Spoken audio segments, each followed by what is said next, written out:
Our 80-day journey around the world begins in New York City on January the 17th. The New York Post heralded the morning with headlines proclaiming it to be the coldest day of the century. New York is locked in a deep freeze of Arctic air and swirling snow and howling wind. And on the banks of the Hudson River, majestically moored to her frozen berth, is the City of the Sea, our home for the next 80 days, the Queen Elizabeth II. She stands silent as the ice floes move upstream on the ocean tide, and by the end of the day, she will be completely frozen to the pier, and the tugs will have to cut her free to send her on her way. But in spite of the record cold, the pier is bustling with activity today as longshoremen load her hold with enough stores to last for 80 days at sea. There's a great sense of excitement here, for this entire ship must be fully loaded and stocked before sailing time at 4:45 this afternoon. John Bainbridge, executive chef, is inspecting steaks that are a part of a meat order that total over $1 million. Tons of potatoes, flour, sugar, caviar, musical instruments, show costumes, everything from tissue paper to sterling silver is loaded in quantities that stagger the imagination.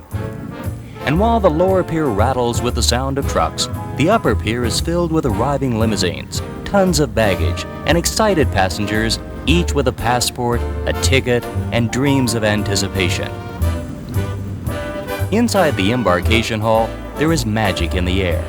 1,500 people from the four corners of the globe have gathered here in New York City to board this great ship for the cruise of a lifetime, an experience that will be filled with surprises, glamour, and discovery that only a world cruise on a great ship like the QE2 can possibly provide. The palm-lined red carpet tells us that we are leaving one world and joining another, a world that exists only on the high seas.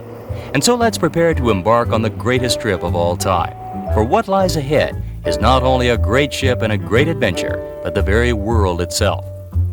On the pier, thousands of well-wishers watch the final preparations as this great ship prepares to sail in frozen splendor this icy New York winter day. The horn blasts out and tells all New York we're on our way, and so say goodbye as Manhattan disappears. We're out to sea, and what lies ahead is an 80-day journey around the world aboard the QE2. We leave New York City on January the 17th and head south to our first port of call, still in the USA, Port Everglades, Florida. The decks are freezing cold our first night at sea, but 36 hours later, we pass Cape Hatteras, North Carolina, and join the warm and welcome Gulf Stream. The temperatures start to rise our first day at sea, and by Tuesday morning, January the 19th, the decks are as warm and inviting as the very Gold Coast of Florida that we are approaching. For nearly 200 miles, the east coast of Florida is a spectacular necklace of gleaming white condominiums catering to sun-seeking northerners who either temporarily or permanently invade the land that Ponce de Leon discovered in 1513 as he searched for the Fountain of Youth. Today, the QE2 docks just long enough to board more passengers and give the onboard passengers a quick Jeep train ride to the world-famous Suncoast resort of Miami Beach. Collins Avenue on the beach is an endless parade of luxury hotels, one more elaborate than the other. The warm waters and white soft sands have helped to make this one of the biggest and most palatial resorts of the Great Southeast, a favorite spot with winter-weary northerners seeking out a bit of the January sun. But our time is short today, and we must hurry back to the QE2, because tonight at sunset, we sail on into the Caribbean and the real beginning of our warm weather cruise. It's Wednesday, our fourth day at sea.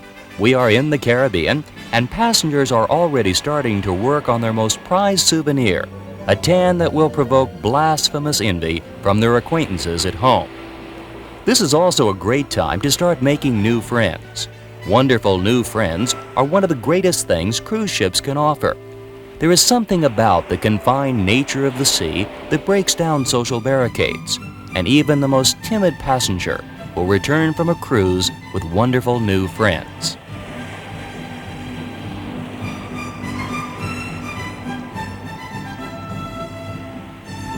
And as the social life gets underway, the QE2 steams on into the Caribbean and our second port of call, the island of Martinique.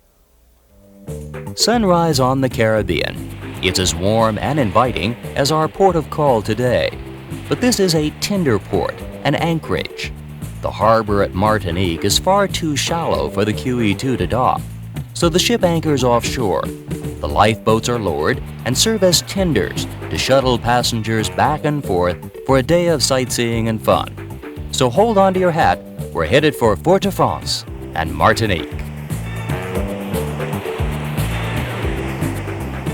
Martinique, it's exotic, tropical, a paradise of green, and it is a part of France. Martinique is not a colony, not a territory, not a possession. It is a state of France. It is to France what Hawaii is to the United States. But the language is slightly different, the music calypso, and all in all the flavor is pure tropics. Warm, lazy, quiet, but not always so. In the background is Mount Pelée, and what appears to be a dry riverbed was a raging lava flow in 1902 when this volcano erupted and destroyed the town of Saint-Pierre. This ruin was a lovely church, and it was filled with Sunday morning worshipers the hour the volcano exploded. Today, the ruin is a reminder of that tragic and awesome event. Martinique is a near Eden of tropical plants. Beautiful banana trees, poinsettias, and other lovely tropical flowers and blossoms give Martinique a garden-like quality here in the midst of the Caribbean Sea.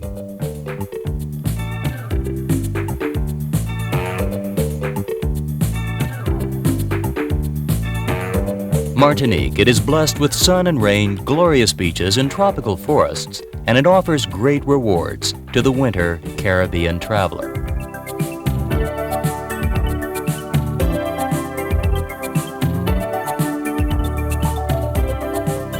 But we must hurry back to the pier and catch the last tender to the ship, because tonight the QE2 sails on just a short distance, 125 miles, to the coral reef island of Barbados.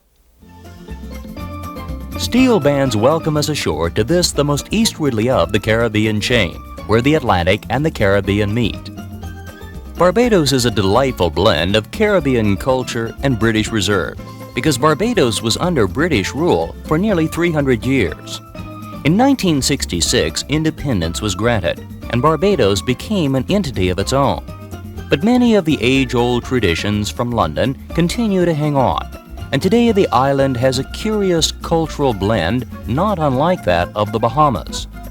The people of Barbados are very proud of their home, which they describe as 21 miles long and a smile wide.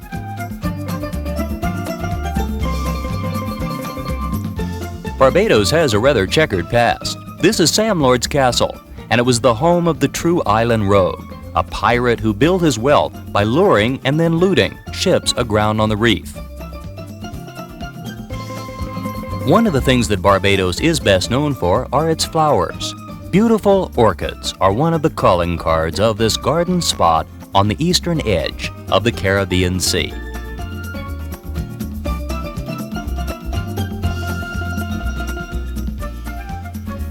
But the economy of Barbados is built on this, sugar. The entire island is one giant sugarcane field. Every square inch of plowable land is planted in cane, and island children learn early that fresh-cut cane is a free and a ready treat. On the eastern shore, the wide Atlantic crashes into the reef to create some of the most spectacular surf in the world.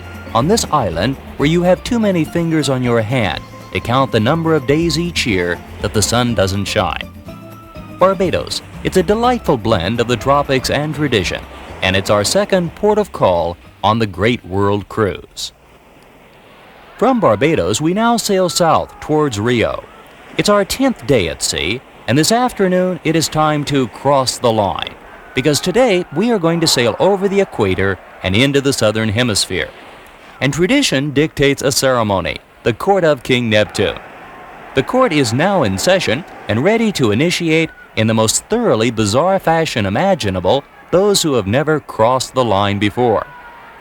Before you panic, though, and think that your hard-earned money has bought you this, take heart. For the passengers, it is purely voluntary. But for the crew, such is not the case. Crew members who have only sailed transatlantic before and have never been over the line have been known to hide out in broom closets to avoid the ordeal. But it's all in fun, and it's a tradition on any world cruise. So prepare to get wet, and welcome to the Southern Hemisphere.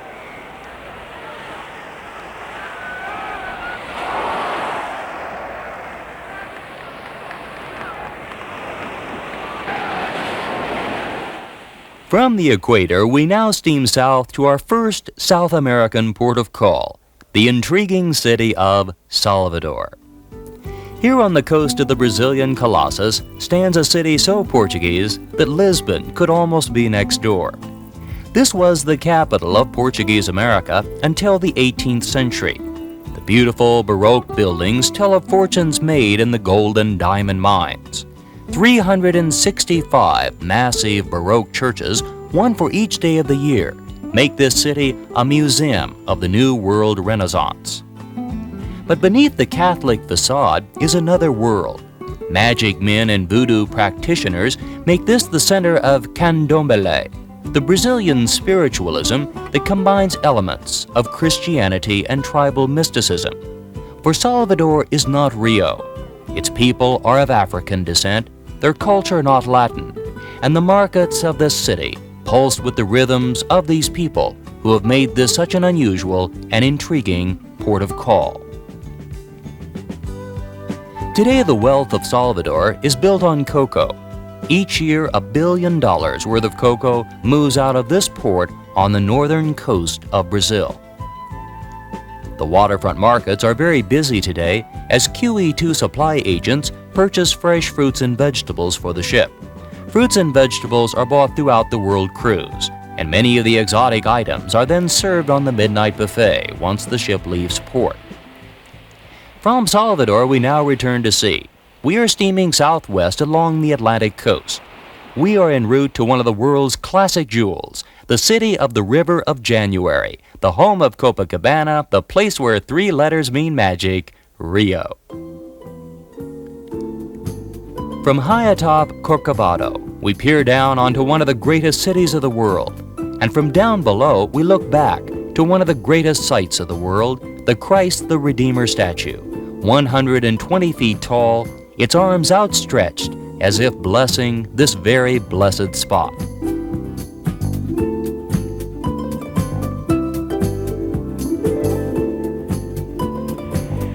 But the real life of Rio is down below, on the beach, Copacabana, the most famous beach in the world.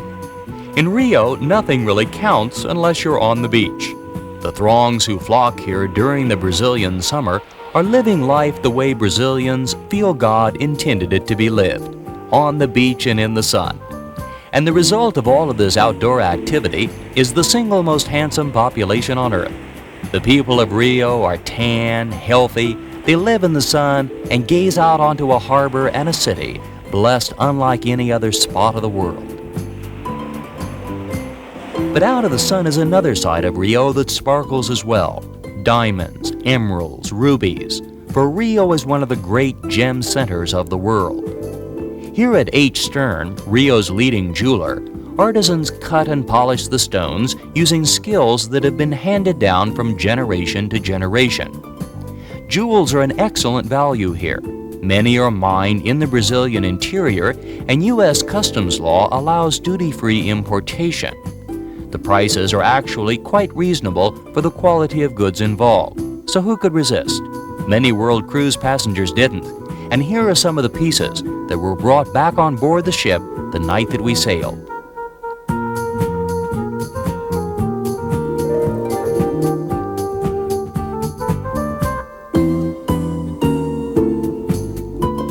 Rio has 3 world-renowned landmarks, Corcovado, Copacabana, and this granite monolith known as Sugarloaf. This granite mountain protruding from the bay is Rio's most famous symbol. So let's board the cable car, ride to the summit, and take one last look out over this jewel of the South Atlantic, the home of samba, carnival, and the happy life, Rio de Janeiro.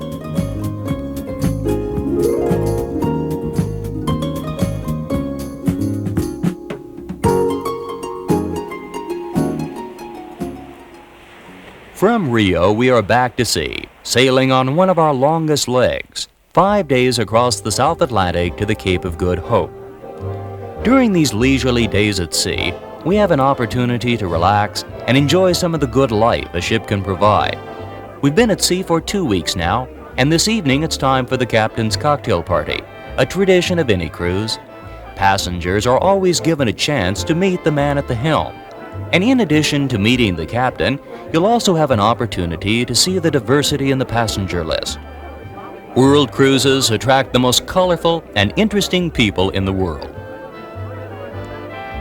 As the party progresses, Captain Peter Jackson will step to the front of the room. He gathers the senior staff about him and uses this opportunity to introduce all of the senior officers and report on the progress of the ship at sea. And after the cocktail party, the passengers will head to the dining rooms. The QE2 has 4 separate dining rooms, large enough to accommodate all passengers in one sitting. The ship carries fewer passengers on world cruise than she does on transatlantic crossings, so everyone can be seated leisurely in one sitting, and leisure, along with elegance, are 2 of the key words at sea. Every night at sea is formal. The tuxedos, the evening gowns, and the jewels are all very much a part of this wonderfully elegant world. And after dinner, you can head to the Grand Lounge for dancing to one of the QE2's orchestras, or if you're more in the mood just to watch, you can head to the late-night cabaret in the Queen's Room. Every night, lavish cabaret reviews unfold, complete with showgirls, costumes, and stars. Tonight, Roy and Jackie Todoff entertain. This is their 20th year at sea for the Cunard Line, and they've done every world cruise of the QE2.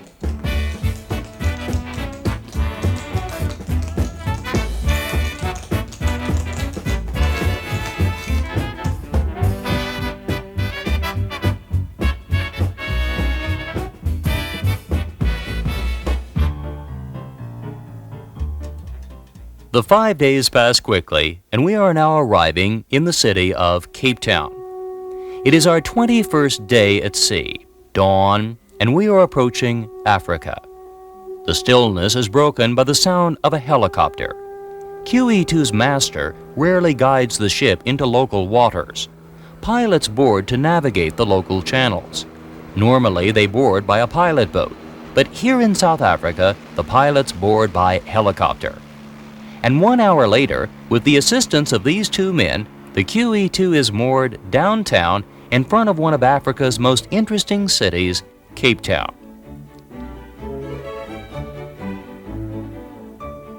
As the morning draws on, the tablecloth drapes over Table Mountain. This often present layer of clouds is a familiar sight on this beacon of the South African shipping route. Cape Town today is a bustling city that reflects 300 years of settlement. On the Grand Parade, thousands of Cape Towners turn out on Saturday mornings for a market that sells everything imaginable. And here you can see some of the diversity in the population, a diversity which gives South Africa its unique flavor and also many of its problems. The nation is officially bilingual, and most of the residents speak both English and Afrikaans, a language which is similar to Dutch. Cape Town is a result of many different things, but it is particularly a reflection of Dutch influence. Beautiful gabled buildings sparkle in the summer sun and give an interesting visual appearance to this city at the tip of the African continent. It was also the Dutch who first recognized that the Mediterranean-like climate would be ideal for the growing of grapes. Stellenbosch, outside of Cape Town, is the center of an industry South Africa is known for the world over: fine wines. The first cuttings were brought to South Africa nearly 300 years ago. They took to the soil and the sun beautifully, and in time South African wines became the preferred wines of choice in European court circles.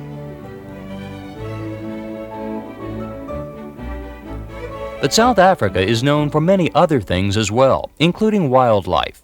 Well, they have their wildlife in the wild, and they also have it right downtown. These baboons are among the most brazen creatures alive. They will beg, borrow, and more frequently steal anything edible. They can be cute, amusing, and nerve-wracking, and they are very much a part of the Cape Town scene.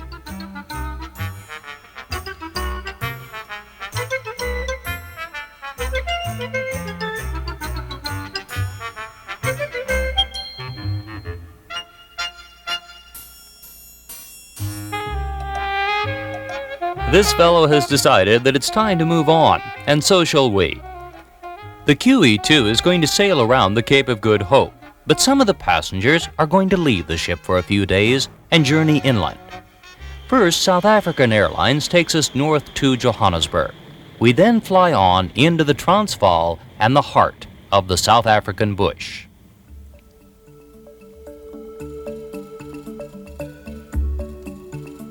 No one should visit South Africa without a trip to the Transvaal. To see these animals in their natural setting roaming free the way God intended them to be is truly a thrilling experience. South Africa has some of the greatest variety of wildlife left on the African continent today. And while 2 centuries of unchecked shooting have certainly taken their toll, South Africa today leads almost all other African nations in sound game management. The result is a stable, healthy animal population roaming free. And today you can explore their world on their terms and experience something which is truly unique and very special.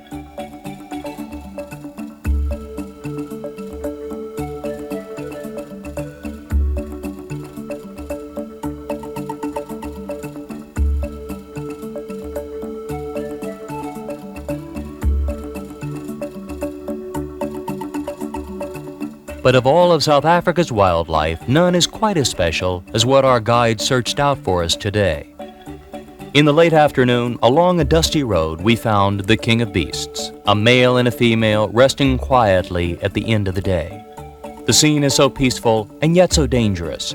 I can't begin to convey the sense of awe in standing here. And it helps to prove what South Africans say, that theirs is a world in one country with unrivaled variety for the visitor.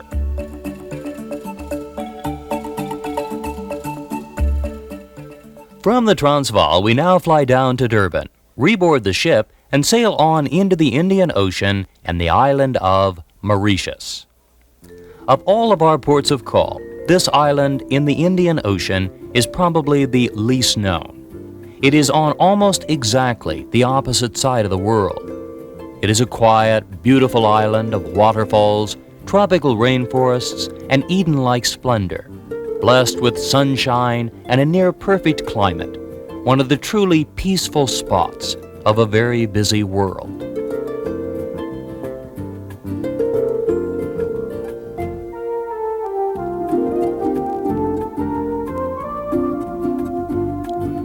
Mauritius has an interesting history. At Port Louis, the island capital, stands the Parliament House, and in front, a statue of Queen Victoria, which of course tells us that the British were here. But the Mauritian people are very different. They are primarily a blend of Indian and Chinese, and they have a distinctive appearance all their own. 3 great religions flourish in this nation: Buddhism, Islam, and Hinduism. This colorful Hindu temple is one of many such temples to be found throughout this interesting island nation. Mauritius is also somewhat known for its lovely gardens. The Royal Pamplemousse Gardens north of Port Louis are known by botanists the world over for their outstanding collection of palms and plants, including the giant Victoria Regia lilies, each 3 to 6 feet wide and nurtured as national treasures in this island nation.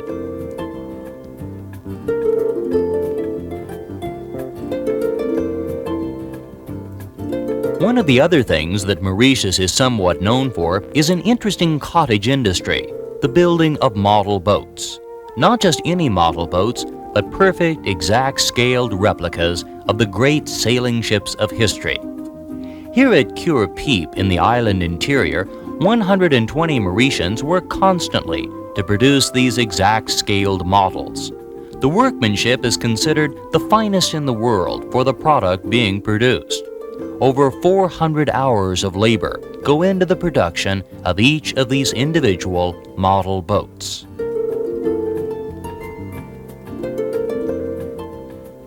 Our stay in Mauritius was very brief, but for many passengers, this was one of the interesting surprises of the Great World Cruise. From Mauritius, we now return to sea.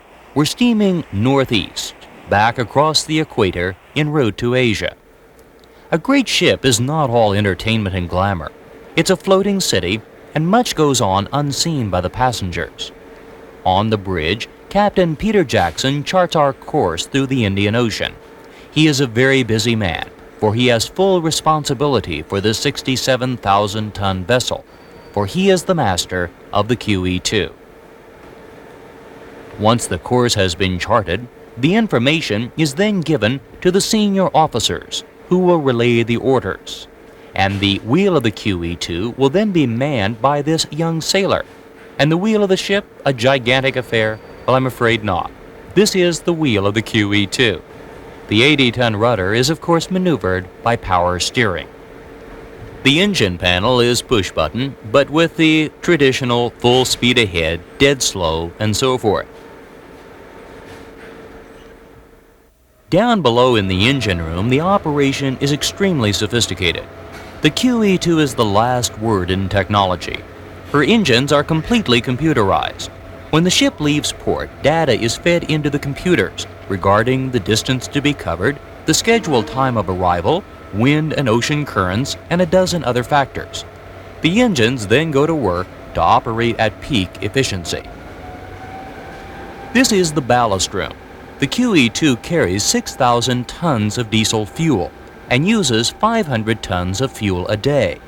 That fuel is stored in tanks on both the port and the starboard sides, and this man's job is to monitor how the fuel is drawn out, so the ship is always righted. He will also handle the safety panels. These panels monitor fire detectors, sprinkler systems, and watertight doors. Safety is never taken for granted at sea. Tied into safety is the radio room. This man keeps the ship in constant contact with shore installations and nearby ships at sea. And when he isn't doing priority ship business, he will put your personal phone call through. We are in the Indian Ocean today, and he is connecting passengers to family and friends in the USA, Britain, and Japan. When the calls are ready, the operators will patch them into the cabins. It's all a part of the unseen world on board the QE2. Of cabinet 3048. From Mauritius, we have now steamed back across the equator to the city of Colombo, the capital of Ceylon, known today as Sri Lanka, the resplendent land. And here we receive our first exposure to Buddhism, a religion that influences all of Asia, and a religion that has a strong and important historic significance in this island nation. Saffron-robed monks with shaved heads are a common and an accepted sight in this capital city. Surrounding the capital are farms where the agricultural methods have changed remarkably little. The rice is still winnowed by hand in this country where modern machinery, capable of speeding the task, is simply too costly to buy. One of the most interesting features of life in Sri Lanka is the continued use of elephants as beasts of burden. These elephants are bathed, cared for, pampered, and groomed because the investment is high and abuse would be foolish. This man has owned this elephant for decades, and no child has ever been spoiled more.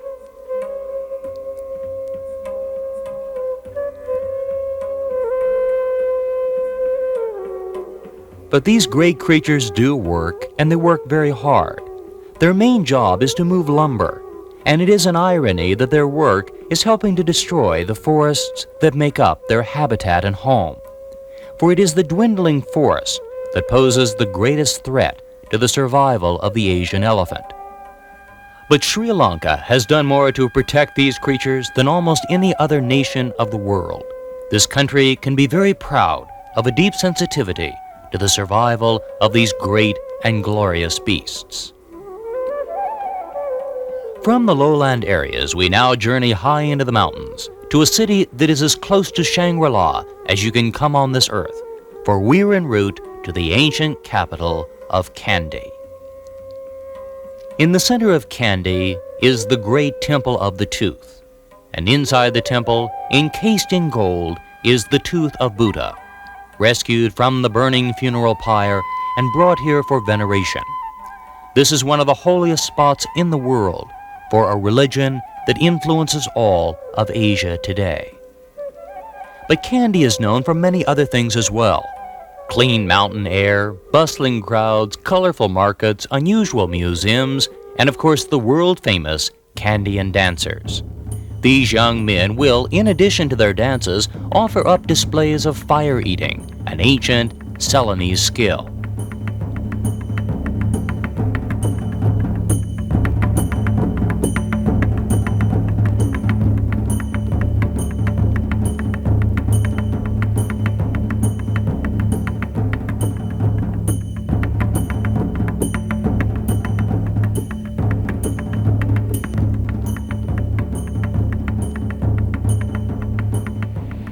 From Kandy, we now return to the ship and sail out at sunset across the Gulf of Mannar to the subcontinent of India and the city of Madras on the eastern shore of one of the world's largest and most fascinating countries. A trip to India is an eye-opening experience, and an experience which should be had by any serious traveler for a complete understanding of the world. For here is another world, a world of people living largely in what we would regard as poverty and want, and depending on your viewpoint, either contented or resigned to their situation in life. Here is a land where things don't always get better, and here is a place where such concepts as ours of Western prosperity are often very far removed from reality. And yet India is also a fascinating country.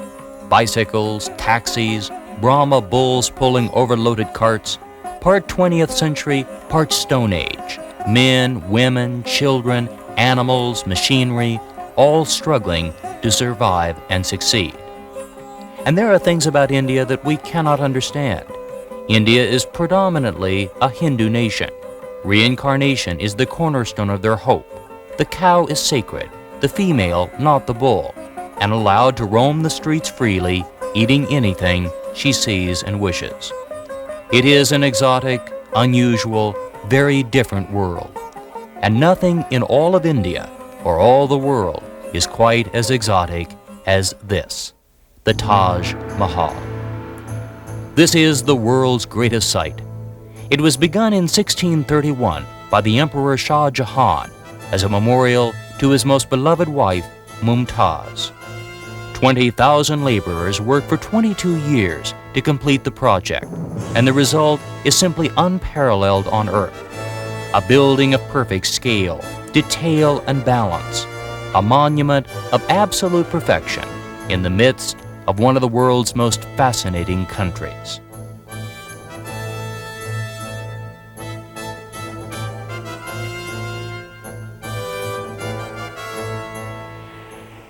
From the Taj Mahal, we fly back to Madras, reboard the ship, and sail out across the Bay of Bengal, en route to our next destination, the capital of Malaysia, Kuala Lumpur.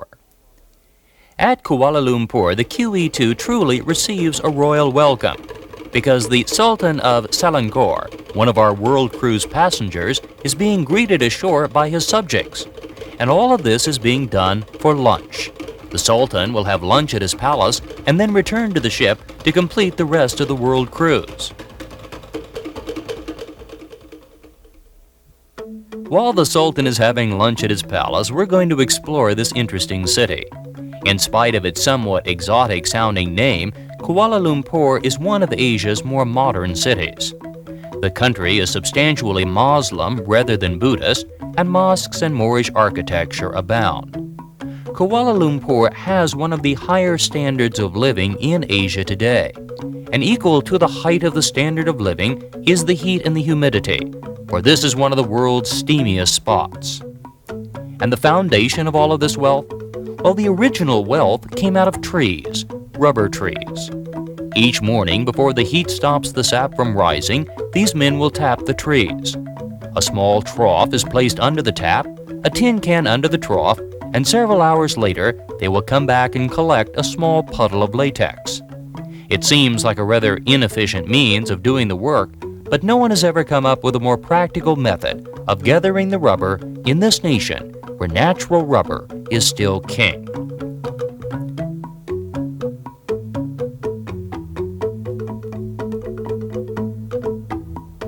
From Kuala Lumpur, we now steam south through the Straits of Malacca to the tip of Malaysia and the independent Republic of Singapore. Rising from the sea is one of the 20th century's greatest miracles, Singapore.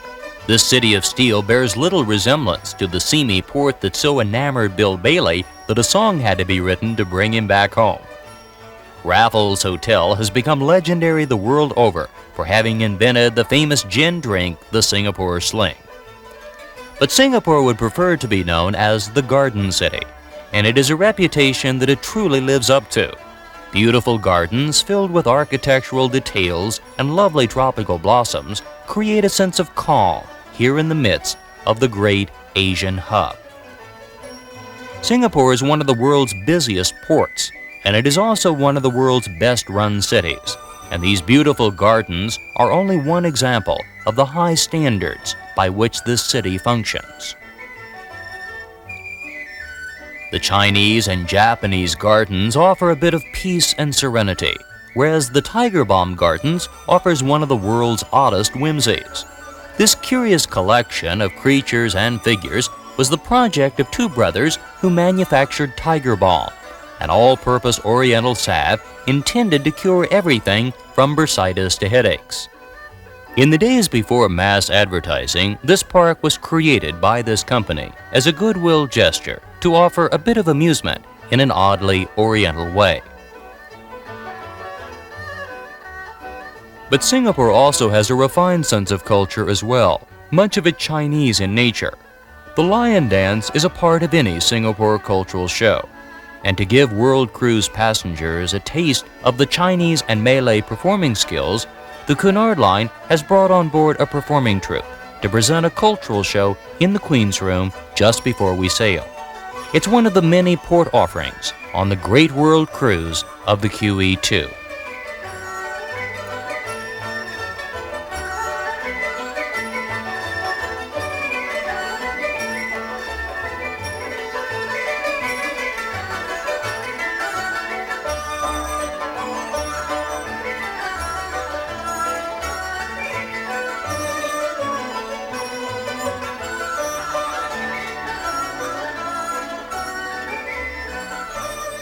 The dancers leave the ship and we sail on into the Gulf of Thailand. The weather is warm, the sea breeze pleasant, and this is an excellent opportunity to enjoy some deck activities. You can play a few games of shuffleboard, always a popular activity at sea, or you might want to brush up on your golf swing. The QE2 employs a full-time golf pro who will help you work on your swing and master the techniques. Or you might like to try your hand at skeet shooting. Each day, the passengers line up and give it a try as the clay pigeons sail out over the stern of the ship. And after you've had an opportunity to enjoy some skeet shooting, shuffleboard, and golf, you can jog, swim, join an exercise class, go to the gym, and then totally destroy all of your health-oriented efforts on the noon buffet. For lunch, you can relax in the dining room or indulge yourself on the deck buffet. Since all food is included in the price of the cruise, some of us have a tendency to get carried away. And by this point in the cruise, there were many passengers on board who had absolutely no clothes left that they could still get into. The one universal certainty about world cruise passengers is they will all go on a diet once the ship returns home. But it sure is fun while it lasts.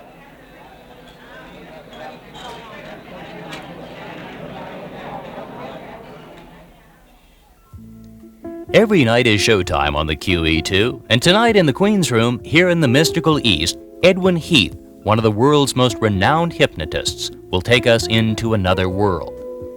Passengers volunteer for the experience, which is fun and baffling to everyone involved.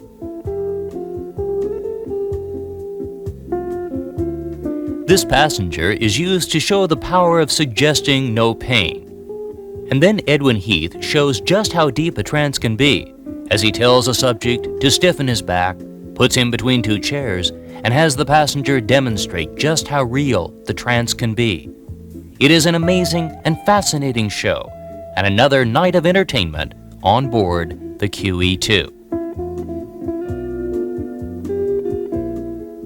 From Singapore, we have now steamed north into the Gulf of Thailand to our next port of call, the city of Bangkok. Bangkok actually lies inland, and our ship docks at Pattaya. We then travel overland 3 hours to one of the world's most exotic cities, Bangkok. Bangkok is a jewel of temples, spires, dragons, and giants, all symbolic of the type of Buddhism practiced in this part of Asia. Among Bangkok's more notable attractions are its 300 temples, or wats as they are better known, scattered throughout the city. These colorful temples are all decorated with broken porcelain. In the 19th century, boatloads of porcelain were making their way to the west. Damage was high, and the broken porcelain was used to decorate these monuments of faith which you see today.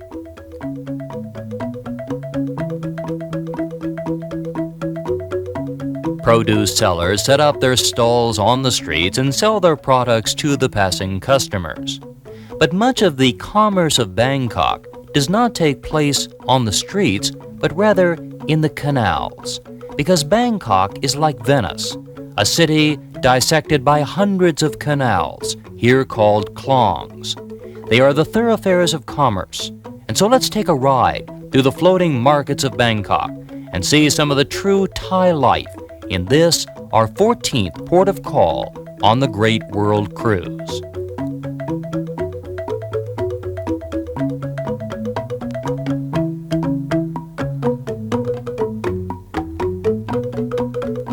Bangkok is known for its canals, its temples, and also its sports. This is Thai boxing, the official sport of the country, and not a game for the timid, because Marquis of Queensberry rules do not apply. All limbs are considered weapons, and feet become lethal tools in this ancient Oriental skill.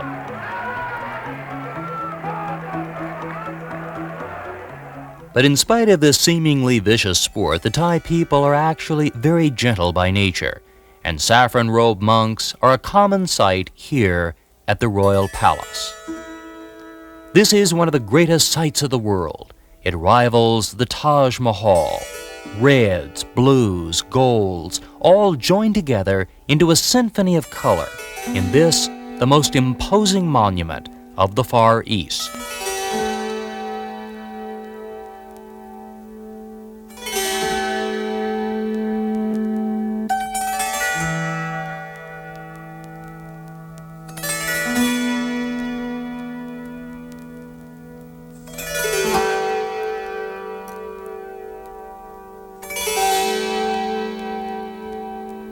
This is our 40th day, the halfway point in the Great World Cruise. We left the ice and snow of New York City nearly 6 weeks ago, but half of the world lies ahead. And so let's return to the ship at Pattaya and prepare to head north, because the British Crown Colony of Hong Kong awaits. It is our 41st day at sea. For the first time since leaving New York City, we encounter cool gray weather. We are leaving the tropics, and from Bangkok we move north through the South China Sea to the British Crown Colony of Hong Kong. Nestled along the China coast is the island of Hong Kong, the true meeting place of the East and the West. No city of the world combines the Occidental and Oriental so well. The Star Ferry operates continuously between the mainland peninsula of Kowloon and Hong Kong Island. But we have arrived late in the day. The sun is going down and the lights are coming on up and down Nathan Road. Hong Kong after dark is truly a magical spot. The neon signs sparkle and invite the locals and visitors alike into the great restaurants, discos, and supper clubs of Nathan Road. Hong Kong's best-known activity is, of course, shopping, for this is one of the world's great duty-free ports. Bargains are everywhere. High-quality jade, beautiful porcelain, precious stones, watches, jewelry, cameras, radios, tape recorders, everything imaginable at some of the world's lowest prices in this, the great duty-free port of the Far East. But the real allure of Hong Kong after dark is to be found in the supper clubs of Nathan Road, where lavish cultural shows unfold each night. And as you watch the shows unfold on stage, you can dine on the great Chinese specialties, pressed Peking duck, barbecued pigeon, and all sorts of other exotic delicacies which taste considerably better when you don't actually know what's in them. And as you struggle with your chopsticks, the shows continue to unfold on stage with ribbon dances and bits and pieces of great Chinese opera.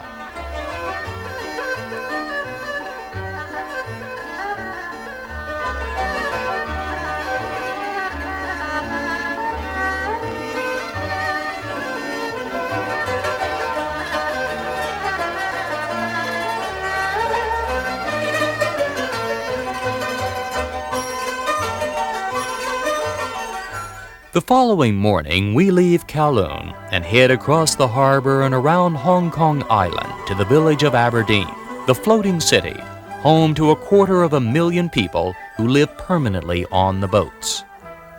This is one of Hong Kong's best-known attractions, and when you visit here, you must remember that most of these people live here by choice. They have spent their lives on these boats, and the high-rise apartments on the shore would be an alien environment to them. The QE2 puts into Hong Kong for 5 days. This gives passengers a chance to thoroughly explore the colony, and it also gives Cunard an opportunity to do an annual project, the painting of the ship. Each year, the QE2 is completely painted top to bottom in Hong Kong. There is another group that is also very busy at work in Hong Kong, and they are, of course, the tailors of this city. Custom-tailored suits are one of Hong Kong's best buys, and as soon as the ship docked, hundreds of passengers headed immediately to the tailor shops to pick out materials, be measured, have fittings, and they will pick up finished suits before we sail. Hong Kong tailors are among the best in the world, and they are also among the fastest. If necessary, a suit can be produced on 24 hours' notice, and no man should leave Hong Kong without at least one custom-tailored suit. George Chin in the Peninsula Hotel is one of Hong Kong's best-known tailors, and he has his cutters, sewers, and fitters working overtime until we sail. We're back to sea, this time steaming north along the China coast. The weather is cool, the sea breeze pleasant, and this is an excellent opportunity to enjoy some indoor activities on board the ship. You can relax leisurely in an interior deck chair, or you can enjoy any one of innumerable activities offered on board the ship each day. There are card games to be played, gin rummy tournaments, and bridge classes conducted by the professionals. If the weather is a little cool outside, you might enjoy playing a few games of ping pong on one of the interior decks. And if you're the betting type but don't want your stakes to be too high, well then you can put $1 on the daily tote and guess how many miles the ship has traveled in the last 24 hours. There's a Barclays Bank to change your money, a florist shop to prepare bouquets for you and your friends, a well-stocked library where understandably the best read books are of course on the subject of travel, as well as a complete beauty salon, barbershop, and masseur. And here in the beauty salon, you can have your hair done just right by any one of 10 professional stylists who work permanently on board the QE2. And after you've had your hair done, you can step upstairs and enjoy a little serious music in the theater. This afternoon, the Curtis Quartet is presenting a concert of Brahms and Beethoven. And after you've enjoyed some serious music, well, you can step downstairs and join the cha-cha class, where Keith and Judy Clifton will do everything in their power to make you a master of the cha-cha-cha. And believe me, they've got quite a job on their hands with the lady in red.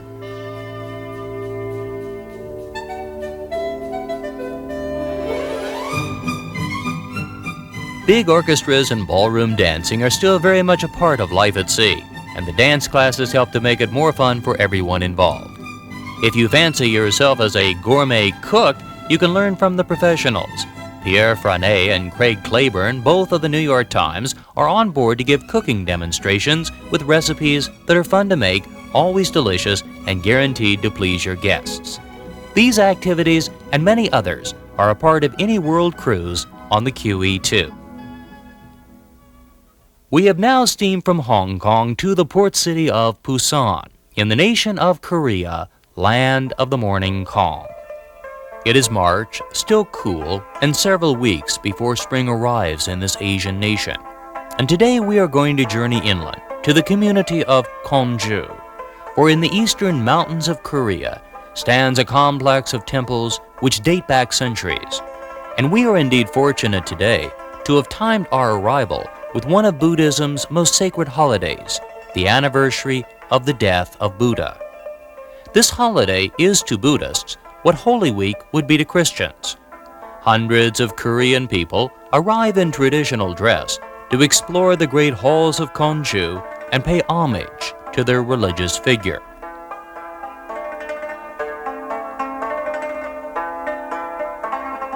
This is also a favorite spot to have your photograph taken, and the courtyards, stairs, and halls are an endless parade of people posing in front of these majestic monuments here in the eastern mountains of Korea at Gwangju.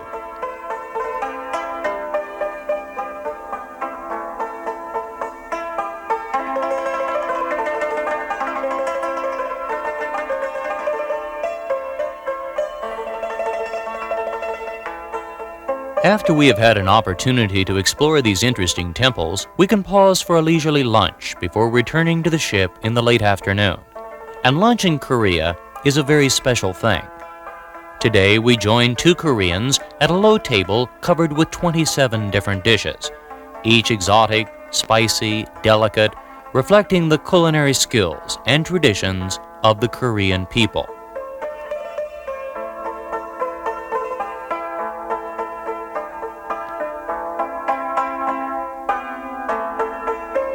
From Busan, we now sail overnight through the Sea of Japan to the island of Kyushu and the Japanese port city of Kagoshima.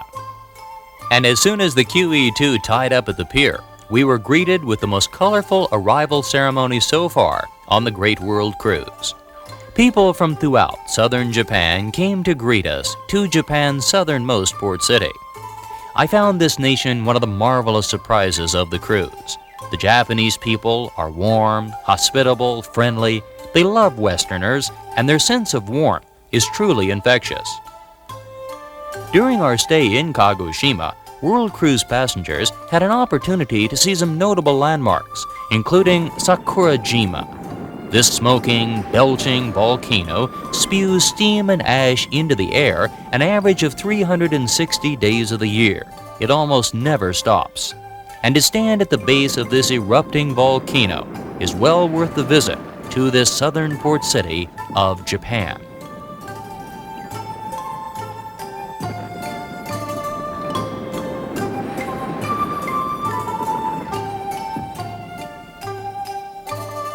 From the base of the volcano, we now journey by ferry boat across the harbor to the Isu Gardens to observe a quieter side of Japanese life, as is exemplified in the traditional tea ceremony.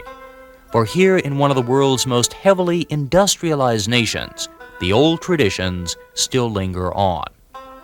This lovely kimono-clad woman prepares the tea using slow, methodical movements, each of which is important to the ceremony as a whole. And as you watch this very solemn event, you grow to understand some of the multifaceted characteristics of this unusual nation and these very interesting people.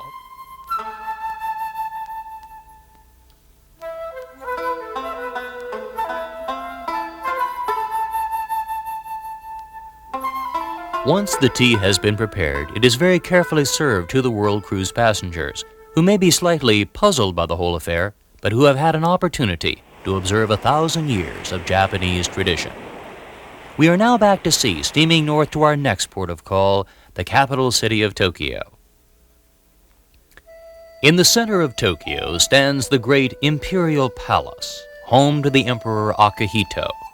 It is a quiet, park-like setting in the midst of one of the world's biggest and busiest cities. It is spring in Japan. Cherry and plum blossoms add color at every turn.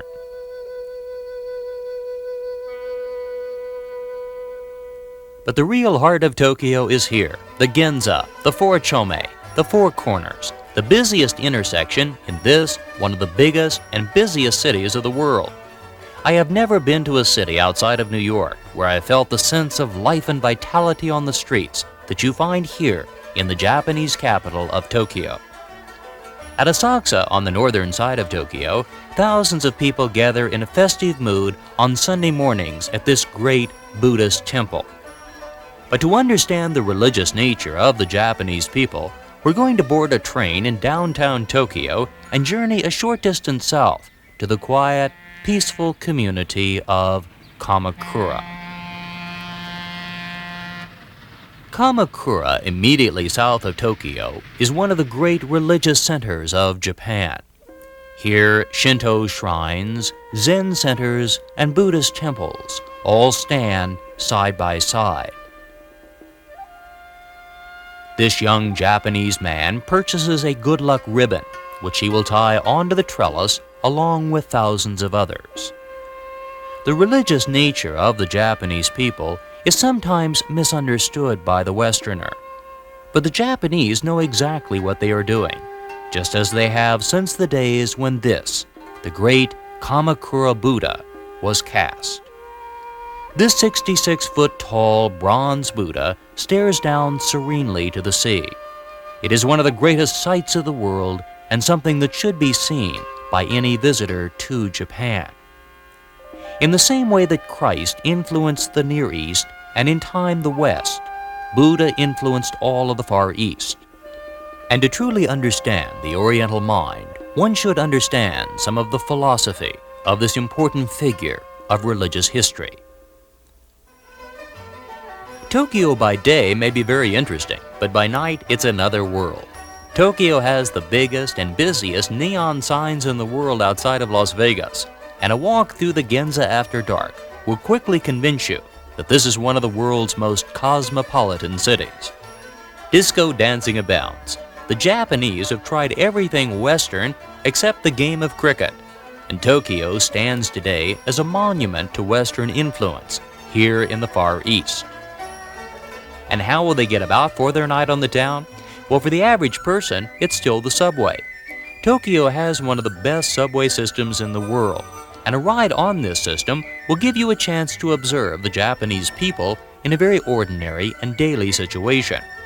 This 10-line system fans throughout the city and is a joy to ride, except during rush hour, when the crowds become so monumental that they employ people known as stuffers, whose job it is to stuff the crowds far enough into the cars so that they can get the doors closed. But even in the midst of the afternoon crush, the Japanese retain their calm and dignified manner.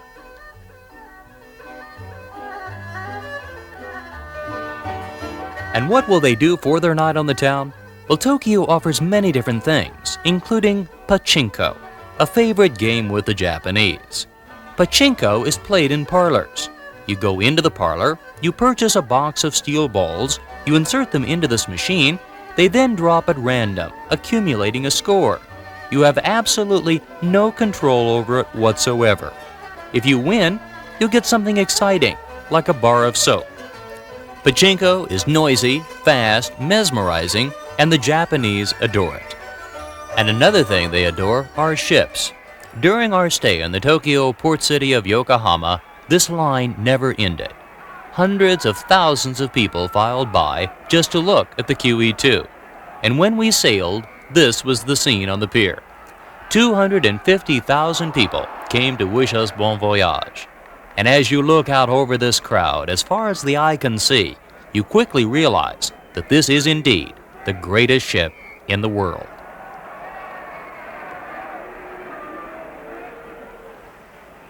We're back to sea, this time sailing on our longest leg, 6 days across the western Pacific en route to Hawaii. And once again we cross a milestone, this time the international dateline. And just as traditional as the court of King Neptune on the equator is the tug-of-war on the dateline. This was a real madhouse today because the seas were very rough and the ship was rolling and pitching, but it didn't stop the fun. And the next day it's time for another world cruise tradition, the White Elephant Sail. We've now been to 17 ports, and everyone has purchased at least one souvenir they should never have bought. So the ship holds an auction to sell it all. The stuff doesn't disappear, it simply changes hands. While you're enjoying the good life at sea, this man will attend to your cabin needs. His name is Ken Ford, and he is one of 100 cabin stewards on board the QE2. He'll make your bed, fluff your pillows, and keep your cabin tidy, and he'll also bring you breakfast in bed. Ken has been sailing for the Cunard Line for more years than he's willing to admit. He started off on the Great Queen Mary, and when you ask him about his life at sea, his face glows with stories of the unusual and colorful people that he has known and served. Among his many different jobs are delivering the ship's newspaper and the daily program. The QE2 Times is the ship's paper, and the daily program will list all of the entertainment and lectures on board each day. On this particular cruise, you would have had an opportunity to hear Dr. Norman Vincent Peale, the author of The Power of Positive Thinking. Or Rex Reed, syndicated columnist for the New York Post and one of America's foremost movie critics, and a favorite passenger on the QE2. For opinions on newsmakers of the world, Harry Reasoner of CBS's 60 Minutes offers his opinions at sea. And to put it into a perspective of humor, Art Buchwald of the Washington Post. Ruby Keeler, star of Warner Brothers and one of the first actresses to appear in an all-singing, all-dancing motion picture, 42nd Street, joins us for 60 days of the Great World Cruise. And in the showroom, Iris Williams, one of Britain's top recording stars, appears in a dazzling stage review that will also feature Theodore Bikel, Broadway star of Fiddler on the Roof. These people and many others were a part of our QE2 family on this world cruise. The 6 days passed quickly, and we are now arriving in Honolulu. Hawaii is perhaps still the greatest vacation spot in America. The soft sands of Waikiki Beach beckon the sunseekers, and beautiful new hotels dot the shoreline. And as soon as you have a chance to shed that sweater that you've been wearing across the Western Pacific, you can slip into a bathing suit and join the scene on the beach at Waikiki.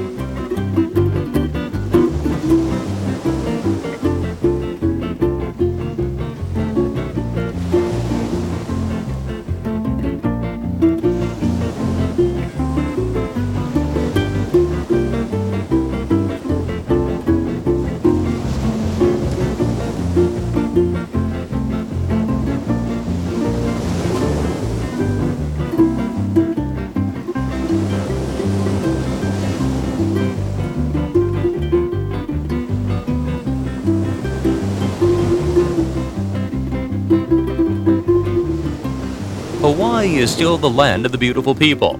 Dark brown tans and sun-bleached hair are as much a part of this scene as the ever-present surfboard. Surfing is, of course, the #1 sport in Hawaii.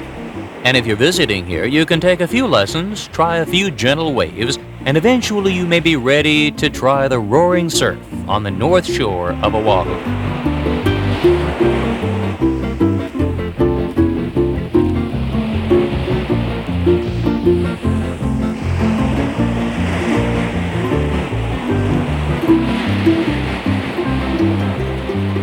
Perhaps you're not ready to try your hand at surfing just yet, but maybe you would like to try your hand at the hula. Well, there's no better place to see how it's all done than at the Kodak Hula Show at Kapiolani Park, off the beach at Waikiki. This show is sponsored several times a week free by the Eastman Kodak Company. Well, it actually isn't free at all, because the gimmick is to get you to take an awful lot of pictures and use up an awful lot of film. But in spite of the somewhat commercial motives, it is colorful, and it does give you a chance to see all of the different Hawaiian dances.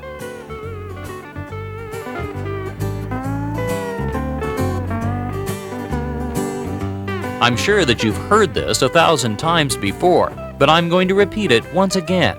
You keep your eyes on the hands, because the hands tell the story.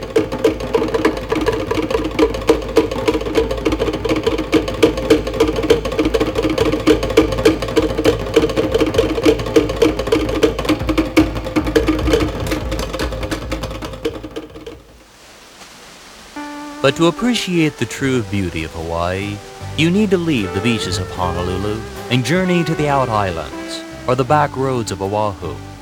And so let's pause for just a moment and take a look at what time, nature, and the hand of God were able to create in this incomparably beautiful wilderness that we have come to know today as Hawaii.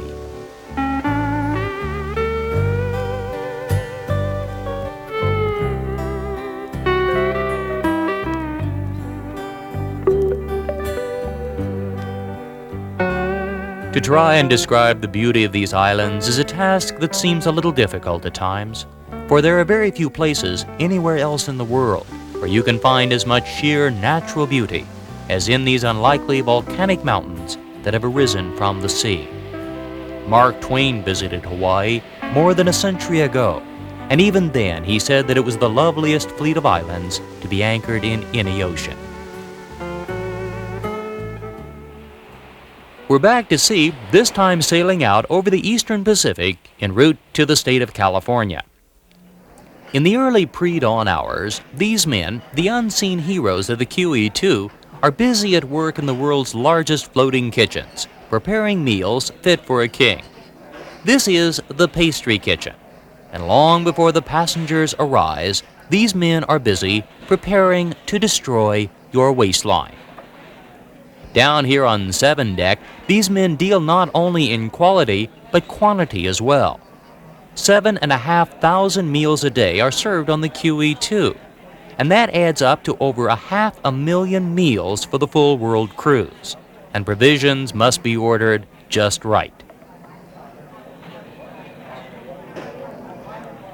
On 8 deck, in the butcher shop, steaks are being prepared for the evening meal. All meat for the world cruise is purchased in U.S. ports of call. But fruits and vegetables are bought throughout the world cruise. Executive Chef John Bainbridge will inspect each crate as it arrives on the pier. He must make sure that the quality is correct as well as the quantity, because if he puts an item on the menu, he has to have enough on board to serve anyone who may request it. And the result of all of this work? Well, let's find out what it's like to have a fine meal in the Columbia dining room with a pleasant couple, Greg and Maggie McIntyre. Once the initial menu selections have been made, a wine is chosen from the QE2 cellars. And for the first course, what could be more appropriate than caviar? One of the QE2's greatest distinctions is the fact that this ship consumes 10% of the entire world's annual production of beluga caviar. They literally bring it on board the ship in 100-pound cases.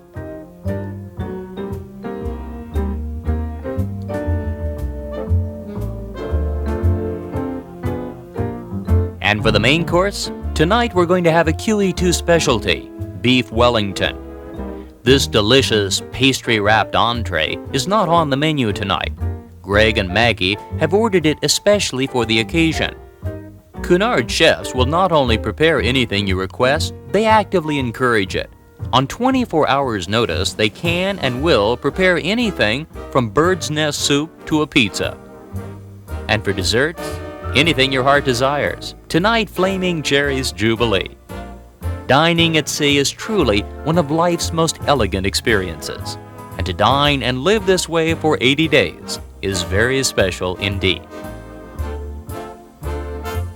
As Greg and Maggie relax to a short serenade, we steam out over the Pacific en route to our next port of call, the city of the angels, Los Angeles, LA.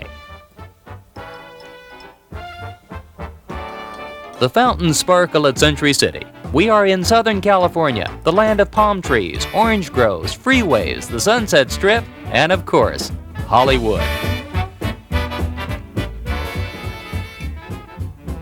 Yes, for everything else Southern California offers, the world still thinks first of Hollywood.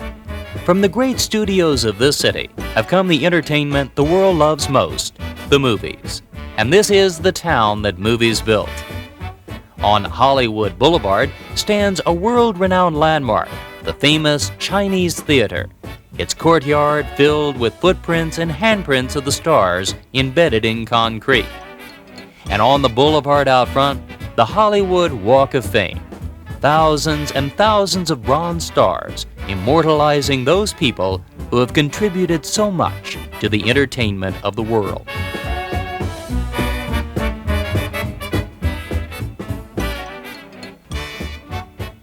But while Hollywood may come first to mind, the Los Angeles area's greatest tourist attraction is of course this, the Magic Kingdom, Disneyland. Americans tend to take this fabulous place for granted, but the rest of the world considers this a major tourist destination in and of itself. And for QE2's international passengers, they regarded their visit here today to be as important as their visit to the Taj Mahal. And if you have never been to this wonderful spot before, I urge you to put it at the top of your list. It is one of the most joyous, fun-filled places on earth, and a living tribute to a man who spent his life making millions of people happy, Walt Disney.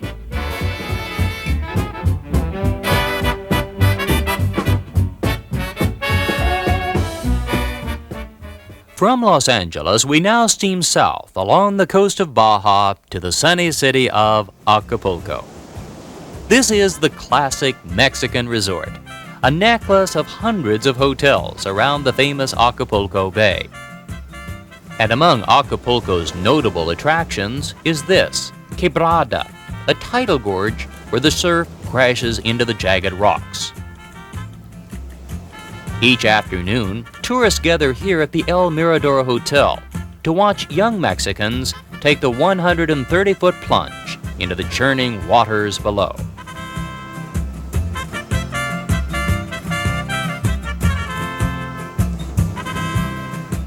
From the El Mirador Hotel, we now head out to the Las Brisas district. Most World Cruise passengers will skip Acapulco sightseeing and will instead head to the luxury hotels and resorts. The Las Brisas Hotel, south of Acapulco, is one of the finest hotels in the world. Each room has its own private, individual swimming pool, and also a private pink Jeep that you can use to take you and your family to the beach for swimming, snorkeling, or Acapulco's most fun-filled activity, which is this. This man is being strapped into a harness. The harness is attached to a parachute in back and a ski boat in front. Put it all together, and this is what you get.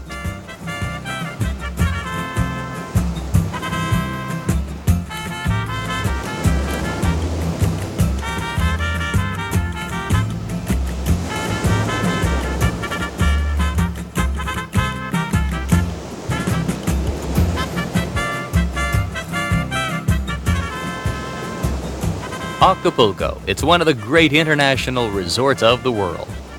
And we have just enough time to make our touchdown, slip out of our parachute harness, and catch the last tender back to the ship. Because tonight at sunset, the QE2 will steam south along the Central American coast in some of the most pleasant weather of our cruise. Most passengers will use this opportunity to relax out on the decks, but you might prefer to use the time to do a little bit of shopping. The QE2 has 9 different shops on board, offering a wide array of duty-free merchandise. The ship sells everything from liquor and cigarettes to ordinary drugstore items, moderately priced souvenirs, as well as high-quality jewelry, jade, porcelain, Waterford crystal, and Royal Worcester china. The prices, if not bargains, are at least reasonable, and it's a pleasant, fun way to shop and spend an afternoon at sea.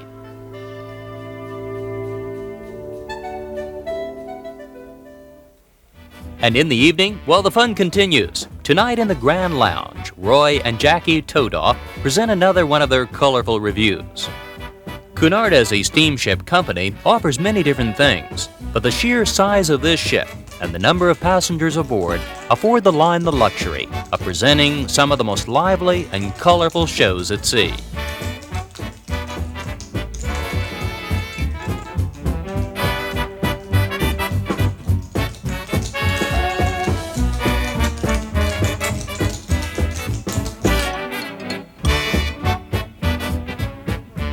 after the show, well, you have many different choices. Dancing to the Joe Loss Orchestra, the Midnight Buffet, or you might like to try your hand at Lady Luck in one of the world's most elegant casinos. Here QE2 passengers try their hand at the roulette wheel, the blackjack tables, and of course, the slot machines. And if you don't know how to play these games of chance, the ship offers classes to teach you the basics. The stakes can be low, and if you have enough common sense not to lose too much, or the sheer brilliance to quit while you're ahead, it can be fun and a part of the entertainment at sea.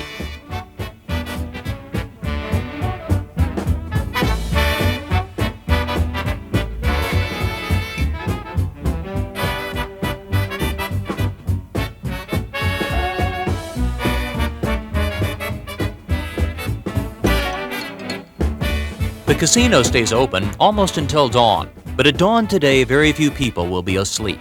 For as the sun starts to rise on this, our 72nd day at sea, we are beginning our trip through the Big Ditch, the Panama Canal. For the next 8 hours, we will thrill to one of the greatest engineering wonders of the world.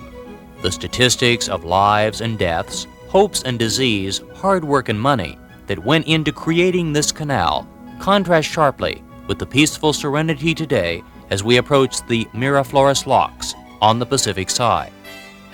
Here the ship will be raised 54 feet in the first stage of a complex journey.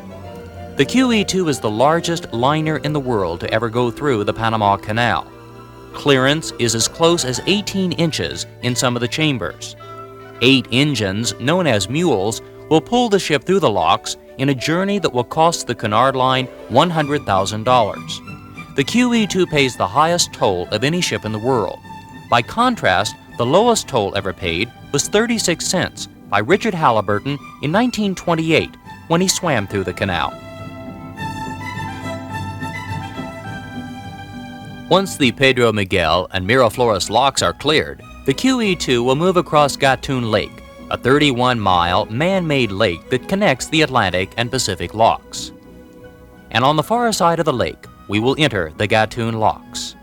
Over the next 2 hours, the ship will be lowered a total of 85 feet through 3 complex chambers. Passengers and crew members stand on the decks of the QE2 to watch this incredible machinery that has served shipping lines of the world since 1914, when the American government completed this project that had defeated the original French Canal Company. Inside the lockroom at Gatun, we see some of the behind-the-scenes operations of the Panama Canal. Gauges, dials, and instruments record the opening and closing of gates and the rise and fall of water levels in the various chambers. On the blackboard, all of the ships at sea awaiting passage are listed, and if you look closely, you'll see our name. There we are, the Queen Elizabeth II, sandwiched between a tanker and a freighter.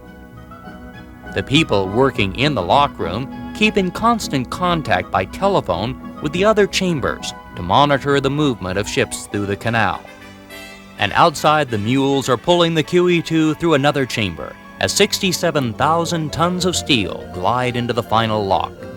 And once the last chamber is cleared, the gates are closed behind, and the QE2 is once again out to sea.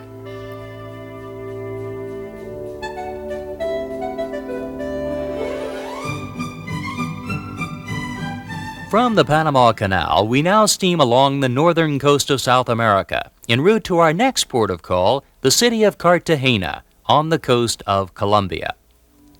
Cartagena was the center of the Spanish Main.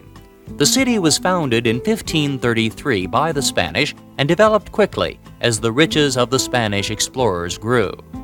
Today, the city still has the feel of an old Spanish town. The courtyards, the cannons, the fort, and the city walls all create a sense of history here on the Colombian coast. The people who populate Cartagena today reflect all of the different ethnic groups who have made this city what it is. The blacks, the Spanish, and the Indians have all blended together through 400 years of history to create an interesting racial group that populates the northern coast of Colombia today.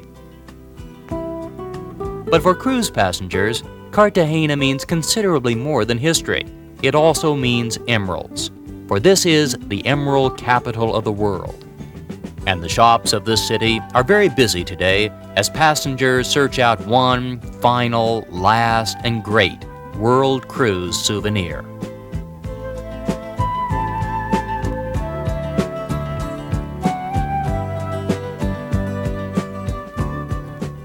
From Cartagena, we now move into the Caribbean and the island of Curaçao.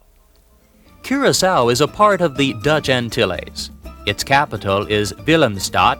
The language is a form of Dutch, the architecture is gabled, and visually you'd swear that you were standing right in the center of Holland. But the atmosphere is pure Caribbean, warm, lazy, quiet, and a favorite spot with Americans searching out some of the winter sun. Curaçao does have an economy based on industry. In fact, Royal Dutch Shell sends so much oil out of this island's refinery that Curaçao is now the 5th busiest port in the world. But the island women still buy their fruits and vegetables from schooners moored in the center of town. These schooners sail over from the coast of Venezuela each day to sell their fresh produce here in the center of Willemstad. Curaçao does have one export you might be familiar with. It's made from these small, bitter oranges. They're harvested, peeled, and then thrown away. It's the peels that are saved. Using a secret process, the peels are then dried and fermented into the world-famous Curaçao liqueur. And the entire world production of Curaçao liqueur comes from this, the back porch of a small house on the edge of Willemstad. To describe the operation as from the U.S. on the uneven bars.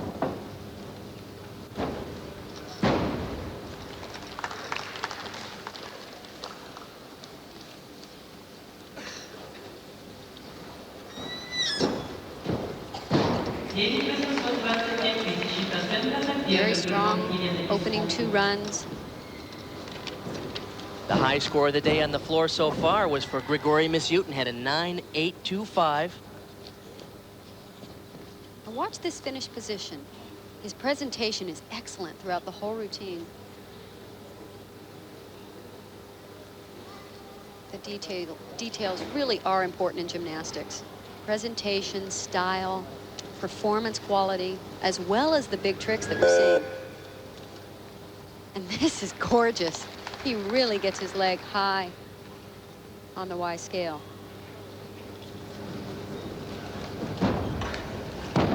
Very strong routine, one of the strongest we've seen on the floor exercise.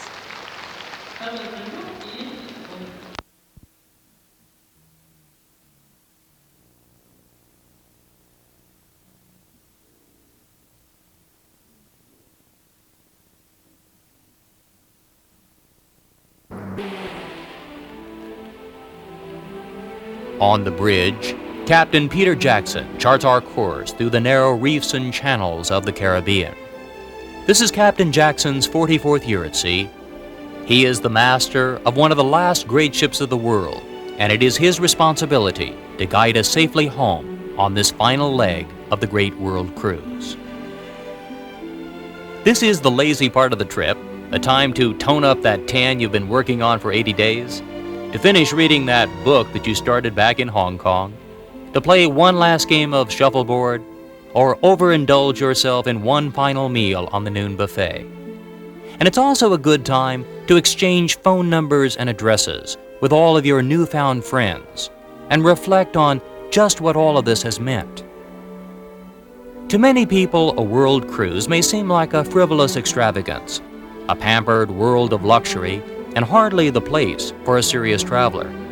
But I came away with a very different impression.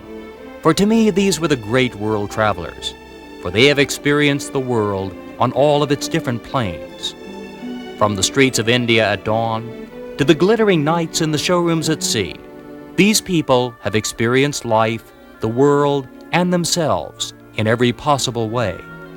They have grown, they have been enriched, and they have learned to look at their own lives in a very new and in a very different fashion. And on the morning of the 80th and final day of the Great World Cruise, there it is, the Battery, New York City. In the New York harbor, Lady Liberty herself welcomes us home. And so if you are like I am, and you measure a person's wealth not by the possessions that they own, but by the experiences that they have had, then these are truly the richest people in the world. Richer for having seen the world. And I hope that you too are richer for having been on board for the great world cruise of the QE2.